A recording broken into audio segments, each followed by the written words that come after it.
Salut les petits filmmakers, c'est Karim Yatrib. Alors aujourd'hui, je voulais faire une petite vidéo de présentation. Là, je me suis monté donc une nouvelle config gimbal, donc avec la pocket.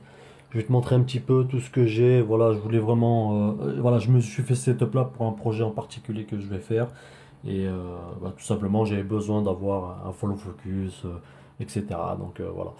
Donc là, on a la Pocket Sika ici. Voilà, je vais la tourner. Donc on s'en fout hein, du gimbal, hein. Voilà, le gimbal, j'en ai rien à foutre. Je suis pas là pour promotionner Moza, Feiyu ou Zhiyun, hein. J'en ai rien à, complètement rien à secouer. Mais là pour le coup, voilà, j'ai un Moza R2 parce que bah, je l'avais. Puis voilà, tout simplement. J'ai pas besoin d'avoir un autre stabilisateur parce que celui-là, bah, il fait le taf. Donc, tac, voilà. J'ai la Pocket Sika ici. Donc, on va tourner un petit peu histoire que tu vois bien comme il faut. Donc là, j'ai mis la nouvelle cage. C'est la nouvelle cage de chez Small Ring. Voilà, c'est la Dark Olive. Elle est grave bien. Elle est grave stylée pour le coup. Au-dessus, voilà, j'ai mis un Autorail. Voilà, pareil ici. Donc j'ai un Samsung T5 en 1 Tera. Bien mieux qu'une Cfast, hein, personnellement. Voilà quoi.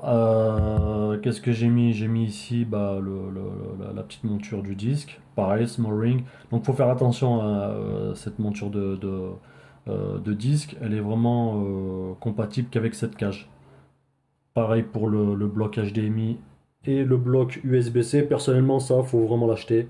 C'est le truc à avoir. Bon, j'ai fait sauter ici tous les caoutchoucs qui servaient à rien. Parce que ça m'emmerdait plus qu'autre chose. Voilà, j'avais pas besoin. Donc comme je te l'ai dit, ça, faut vraiment l'acheter parce que c'est faut l'avoir parce que là, t'es pas à l'abri d'arracher l'USB, l'USB-C ainsi que le HDMI. Et ça arrive à tout le monde. Après, pareil, on va tourner un petit coup. On fait le tour du proprio. Toujours Tokina 1735. Voilà, c'est une focale que j'aime beaucoup, qui est vraiment polyvalente. Et c'est du F4. Moi, je shoot que voilà, moi, les grandes ouvertures, c'est pas mon délire. Voilà, tout le monde me connaît, ils savent très bien que la 1.8 c'est pas trop mon délire. Moi, c'est plus F4 et après 5.6, etc., etc. pour avoir le meilleur de l'optique. J'avais commandé aussi à l'époque cette petite matbox. Donc j'ai pris cette petite matbox de chez Tilta, voilà, qui m'a coûté 100 balles. Personnellement, ouais, ça fait le job, hein. C'est un peu de la merde. Je l'avais dit un petit peu sur les réseaux parce qu'on peut pas visser à l'intérieur un filtre ND ou faut bidouiller. J'ai dû bidouiller avec des back step up et donc du coup bah c'était un petit peu la galère. Sachant que j'ai acheté une Polar Pro qui est dans mon sac que j'utilise bah, vraiment que sur du gros setup. Mais là pour ce petit setup ça allait très bien. J'ai mis un Pro Mist, un Black Mist. Là c'est un Black Mist, Black Mist 2. Donc voilà, c'est très très glow. Voilà, en ce moment, je suis dans un mood un peu spécial, tu vois. Je suis dans un mood assez fou de l'amour. Donc, au niveau des images que je veux vraiment avoir de la grosse diffusion sur les hautes lumières. Donc, c'est pour ça que j'ai pris un 2. Mais sinon, voilà, ça fait le job. Mis à part ça, ça fait vraiment le job. Et sur les peaux, ouais, voilà quoi, sur les peaux, sur les skin tones, on est sur quelque chose d'assez doux. Après, en dessous, bien entendu, mes potos de chez PD Movie avec qui je suis depuis un certain temps. Voilà, ça c'est le Live Air. C'est le Air Pro 3 celui-là. Voilà, c'est le Air Pro 3, c'est même pas le Live Air, c'est le Air Pro 3. Alors j'ai bidouillé, hein, j'ai bidouillé, je me suis fait mon propre setup, hein. Il n'y a pas de. Je déteste les follow focus que font les marques comme Zhiyun, Feiyu et Goodsen pour le Moza. Ouais, vraiment, leur follow focus, il est éclaté au sous-sol. Mais quand je dis éclaté au sous-sol, leur nul, de la merde. Donc moi, j'ai vraiment utilisé, et j'utilise d'ailleurs ce genre de follow focus. Tu peux le voir ici. J'ai zéro. Alors attends, il faut que je clique à chaque fois parce que là je suis en train de filmer avec la petite Insta360 et l'écran directement il se met en veille. Et j'ai zéro de latence au niveau de mon follow focus. Et celui-là, c'est vraiment mon préféré parce que bon, bah voilà. Pareil, il est sur batterie. Je peux lui assigner voilà, soit le focus, soit l'ouverture. ou soit le zoom. On peut mettre jusqu'à 3 moteurs dessus. Là en l'occurrence j'en ai qu'un parce que voilà, j'en ai juste un pour le focus et ça fonctionne très bien. Je vais pas en mettre un deuxième pour le zoom parce que voilà, sur ce setup là ça servira strictement à rien. Et bon voilà, après comme je te l'ai dit, ça c'est vraiment un putain de follow focus qui est vraiment top. Pareil, hein, j'ai mis un petit anneau ici pour pouvoir mettre tous mes accessoires. Et l'avantage c'est que comme c'est tout sur Naturail, tu vois, je peux les enlever très facilement. Bon, une main c'est un peu galère. J'ai tellement serré comme un porc que ça risque pas de se barrer. Voilà, tu vois donc, alors là, mon follow focus, on peut voir un petit peu ici. Tu vois, j'ai toutes mes indications, les couleurs qui vont correspondre au focus, à l'iris et au zoom.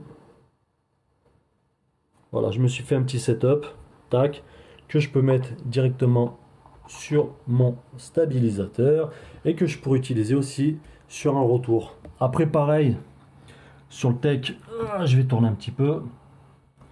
Pareil, j'ai un Vaxis Atom 500 HDMI. J'en ai un autre, mais que je peux pas encore présenter tout de suite.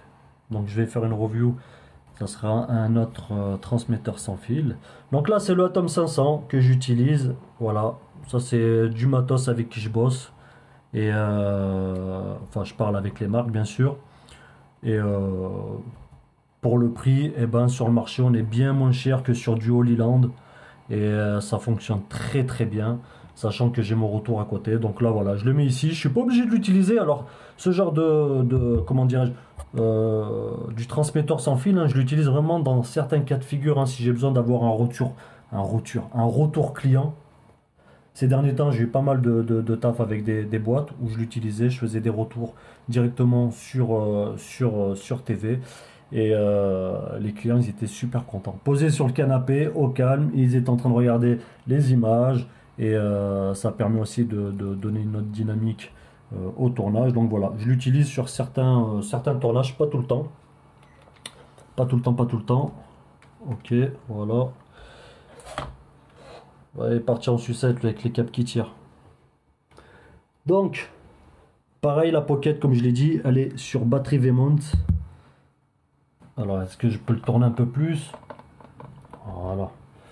Alors, ma Pocket et le follow focus. Donc là, je te fais un petit tour du propriétaire. Le follow focus. Par contre, j'en ai deux. Comme je te l'ai dit, j'ai le R Pro 3, donc modèle qui est au-dessus, et j'ai le Live R2. Le Live R2, je l'utilise parce que il est sans fil et sur batterie. Voilà, je l'utilise que sur le Movie avec la RED, parce que je préfère. Mais je peux aussi utiliser ce moteur, hein. Il y a juste à les synchroniser et il n'y a aucun souci. Mais là, pour le coup, je voulais utiliser le R Pro 3 pour ce setup. Parce que pour fixer la remote, etc., c'était bien plus simple pour moi. Donc pareil, une petite batterie V-mount, spéciale dédicace au poteau de chez TRM, hein. Et, donc le moteur il est branché directement sur la batterie pour l'alimenter. Et la Pocket, pareil, elle est branchée en D-tape, directement raccordée sur la cam. Comme ça au moins je peux avoir plusieurs heures de batterie, parce que les batteries LPE6 qui nous vendent, elles sont pareil éclatées au sous-sol, et ça nous donne une autonomie de 40-50 minutes, sachant que si tu pars pour une journée de tournage, je vais pas m'amuser à recharger toutes mes batteries, j'en ai pas envie tout simplement. Donc voilà, solution V-mount pour la Pocket, et ça fonctionne très très bien. Par exemple, si j'ai besoin d'avoir un retour, c'est-à-dire que admettons moi si je dois shooter au stabilisateur et que j'ai pas envie de me prendre la tête de faire le focus, parce que généralement je suis en solo opérateur, c'est-à-dire que moi je fais la mise au point moi-même, c'est moi qui ai fait tout. Donc là pour le coup, si j'ai envie d'avoir un deuxième opérateur qui va être sur le côté avec un moniteur et que lui va vraiment se concentrer, donc focus puller, il va vraiment se focus sur la mise au point, je peux. Et moi je me focus directement sur mon cadrage. Alors ce que j'ai fait, c'est que je me suis fait une petite installation qui va être super bien. Donc là, attends, je vais poser juste la caméra ici et je vais juste fixer. Donc là, petite installation que je me suis fait moi-même, bien sûr, parce que je suis bricoleur. Donc voilà la petite installation que je me suis faite. pareil, j'ai récupéré, donc, enfin j'ai utilisé la poignée de PD Movie. Voilà, c'est une poignée qui est directement fonctionnelle avec le R Pro 3. Elle s'enclenche. Moi j'ai fait, voilà, j'ai fait ma petite installation. Donc là j'ai tout à portée de main. J'ai mon retour de caméra. Hein, tu peux voir, ça fonctionne, tu vois. Hop, retour de caméra, on le voit bien. J'ai mis mon petit follow focus au calme. Et derrière, j'ai mon récepteur, donc le VAX-6 Atom 500. Donc voilà, moi je peux me concentrer, ou la deuxième personne qui bosse avec moi va pouvoir se concentrer directement sur le focus. Et si j'avais eu un deuxième moteur, directement sur ma config, et lui il aurait pu gérer aussi le zoom.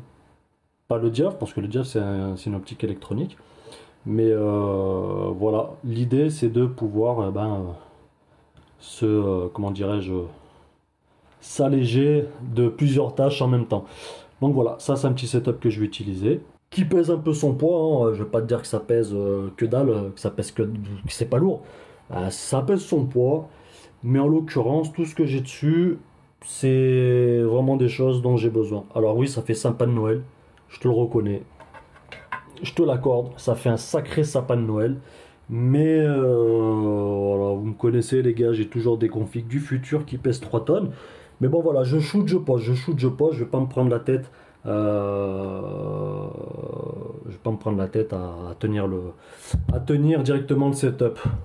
Bon, petit filmmaker, voilà, je voulais juste te montrer un petit peu mon nouveau setup. Non, pas mon nouveau setup. Un setup que j'ai fait spécialement pour un shooting que je vais avoir. Donc on va voir si ça fonctionne bien ou pas bien.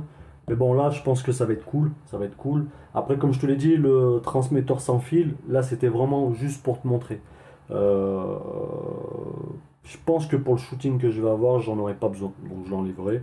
Et puis j'aurai juste besoin de mon follow focus et de la batterie V-mount. Et c'est bon. Voilà. Pas de micro, rien du tout. On va essayer de faire de la belle image bien glow. Allez, je te dis à la prochaine. Salut!